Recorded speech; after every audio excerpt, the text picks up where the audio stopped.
រា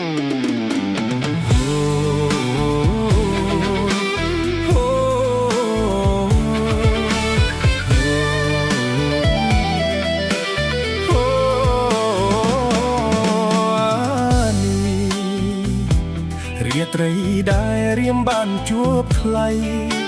រាត្រីដែលនាំមកនៅក្តីវិបត្តិញាប់ញ័រក្នុងចិត្តដែលរូបស្រីមិនគិតអាណិតដល់រូបខ្ញុំលួយសំលឹងអ្នក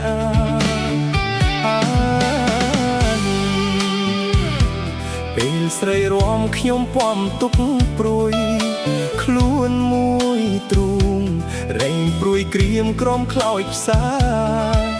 យ៉ាងណាប្រាថ្នាសូមតែចិត្តភក្តីបើថ្លៃមិនបែកតីសូមស្រីមេត្តាខ្ញុំ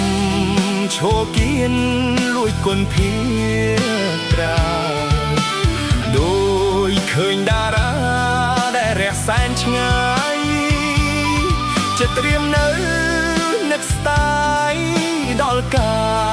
យស្រីថ្លៃមិនប្រណីបេះដូងកំព្រាអូ